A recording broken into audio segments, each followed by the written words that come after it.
किया गया रात के के बच्चों पर और आप पर क्या गुजरा है?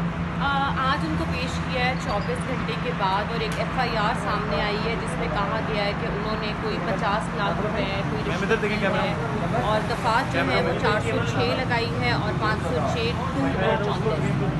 अब रिमांड की इस्तदा की गई है कि 2 दिन की दीजिए, लेकिन जैसे कि आपने देखा कि कापड़ा डाल के और हथकड़ी लगा के वो लेके आए हैं। लेकिन सिर्फ मेरी गुजारिश ये IG इस्लामाबाद से कि कल तक मुझे इवन नाउ जब उनको अदालत में आए हैं तो हमें बताया ही नहीं गया कि वो किस केस में मतलूब है और किस केस में उनकी गिरफ्तारी डाली गई है।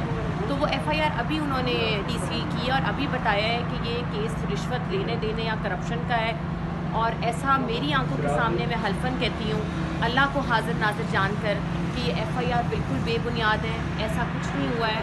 मैं हल्फन बयान देने को तैयार हूँ कि ऐसा उन्होंने अपने टेनोर में ऐसी कोई भी खुद नहीं की और अगर होता तो आपको लगता है कि ये PDM की गवर्नमेंट हमें बख्शती जब इनका टेनोर था सारा का सारा।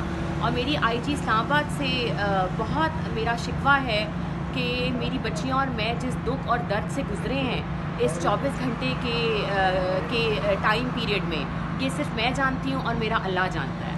बट एनी हाउ हमें पूरी उम्मीद है कि अल्लाह पाक कोई ना कोई आगे भी 2 केसेस में निकाला है और अब आगे भी अल्लाह ताला कोई ना कोई रास्ता निकालेगा। मैडम, एक तासुर पाया जा रहा है कि फवाद चौधरी साहब पर प्रेशर था, दबाव था कि इस्तेमाल पाकिस्तान पार्टी में एक्टिव हो जाए, वो नहीं हो रहे थे। क्योंकि आप ये है क्या इस तरह कुछ हुआ, प्रेशर पे था किसी पार्टी की तरफ से कहीं और तरफ से? नहीं, ये तो देखे ना, कल फिरदौस आशिक ईवान साहिबा भी कह रही थी कि जी उनकी राहें सीधी नहीं हैं, उनकी ये सीधी नहीं है। पहले तो उनकी राहें पूछें ना, पहले तो उनकी राहें पूछें कि उनकी राहें कहाँ किस पार्टी की तरफ जाती हैं।